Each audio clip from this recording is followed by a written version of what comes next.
Dear Miss Tubman, is this what freedom looks like? Because if it is, then, well, I guess it's all right. I mean, my fingers have never suffered the prick of cotton or felt the lashing and ripping of skin off my back, but I've seen my friend's daddy go down 20 to life just for selling a little crack, pulled over, and searched just for driving while black.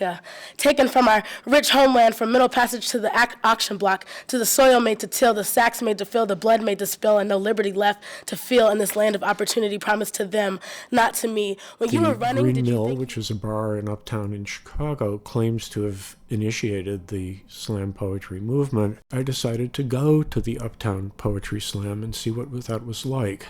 And I decided that I should participate in the slam and not merely observe it. People can feel like they're welcome to be a part of whatever is going on the stage and at the mic. And so I think the open environment, not only for the people performing, but for the people in the audience to be able to engage, and they can snap, and they can and well, and they can do whatever and react. And the audience was also encouraged to avail itself of the feminist hiss if a poem seemed sexist. They chose 3 people in the audience to judge each of the performances, and they could give them a score from 1 to 10. And the audience got really into it. There was this presence in the air, like you were listening to the performance, and there were these really powerful, palpable emotions, and everyone else in the room could feel it too.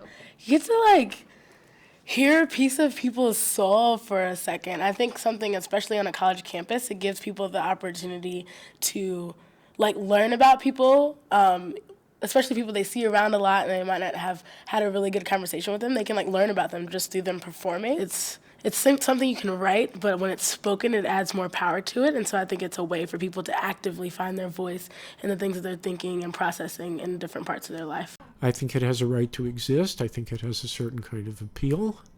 But I think it and poetry as I practice it are overlapping but different.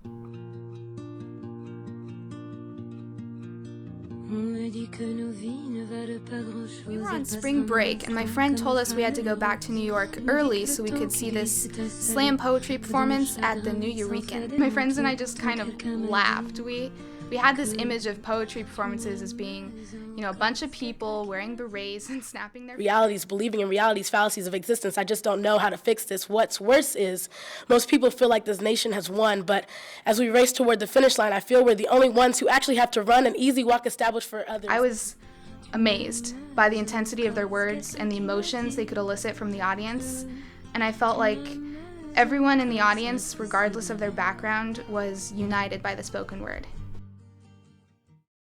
How fast did you run, Miss Tubman? Did you realize they weren't chasing you from behind, but slowly destroying you from first place?